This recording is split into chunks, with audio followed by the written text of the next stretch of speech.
A senior doctor told Sky News the UK could be smoking-free in 20 years.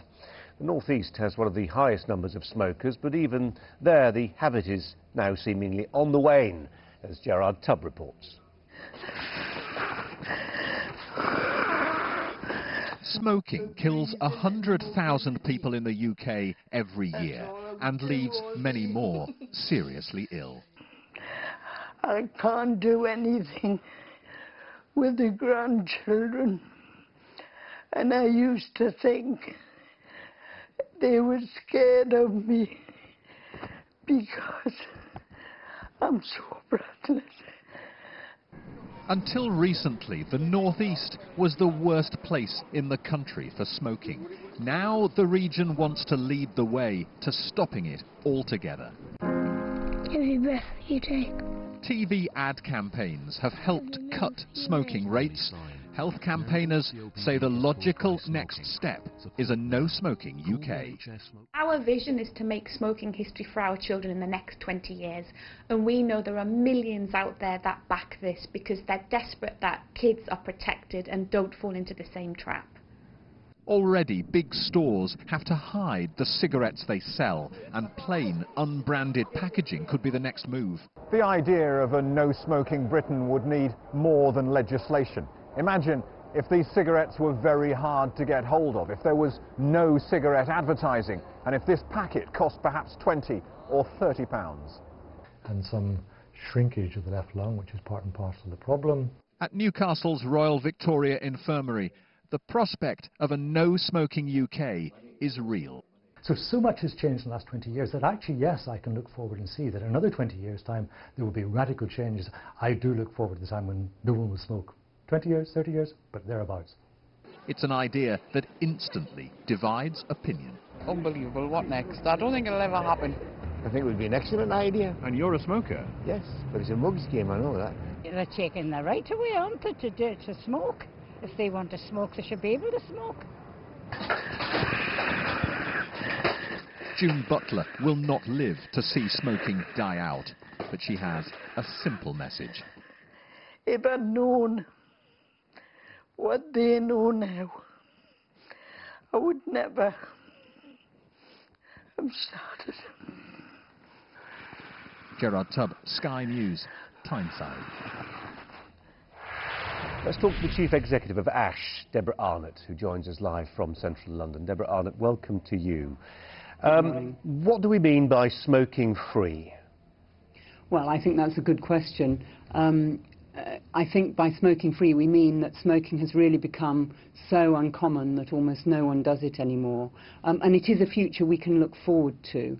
I mean, we saw Janet Butler there. That's an individual tragedy, but every year 100,000 people die from smoking, and that's a tragedy for them, but also for their nearest and dearest. And we need to do everything we can to prevent that happening in future and to stop future generations suffering the way that Janet Butler has. Yeah. Using Janet as an example, Deborah, I suppose, I'm guessing that when she took up smoking, the health disadvantages, if I can put it as prosaically as that, of smoking were not known. Now, when somebody elects to smoke, we'll talk about peer pressure and all that stuff, but when they choose to smoke, they do so absolutely cognizant that it's a very bad and silly thing to do, but they choose to do it anyway. So if they become the authors of their own doom, that's their choice.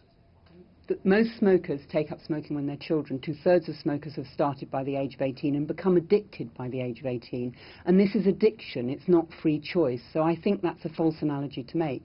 Even when Janet took up smoking, we knew a lot about the harms, but knowledge doesn't prevent you from being taken in by the marketing of the industry. We're talking about a multi-billion pound industry that spends millions and millions of pounds on marketing each year, that funds campaigners like Simon Clarke, who you had on earlier from Forest, whose organisation gets most of its money from the tobacco industry, to say this is about free choice. What free choice does a child have? Once you're addicted and you're a long-term smoker, half all long-term smokers die from smoking-related diseases, and many more suffer dreadful diseases and illnesses, go blind, lose their hearing, all sorts of things. We need to do more, and government needs to do more to stop it. I suppose there'll be those people who will say, look, one person's addiction is another person's choice. And there are things out there, we can talk about alcohol, and less obviously harmful things that people are effectively addicted to, but we don't seek to spend tens of millions of pounds of taxpayers' money in dissuading people from pursuing those interests. I can put it as blandly as that. Well, I think we do spend government money in trying to prevent people from becoming alcoholics, but smoking is slightly different. It's the only consumer product, legal consumer product, which when used as intended does harm and kills you. Half all smokers die from smoking, but even if you don't die, every cigarette does you harm. This is not a safe product. It's not banned because it's still something which a large number of people do. 1 in 5 adults are smokers. But actually, government has a responsibility to help protect people and to help protect children. And I go back to my previous point, that most smokers who take up smoking are children when they take up smoking. This isn't free adult choice. It's an addiction of childhood. Let's assume that the doctor who features in our report is right, and in 20 years' time, Britain effectively will become smoke-free. There's a worry, and it's sometimes articulated in some of the emails we get here, in that if I can put it this way, that the sort of the health lobby, and I would include you in that lobby, would simply move on to another subject. So, OK, we've defeated smoking. Next time it's grog, alcohol. Once the alcohol's dealt with, we'll move on to fatty foods and so on, until some people of a more libertarian persuasion might argue there are no pleasures left in life at all. Well, ASH was set up to reduce the harm caused by smoking. If people stop smoking, then ASH will give up and go home, and we look forward to the day when we can do that.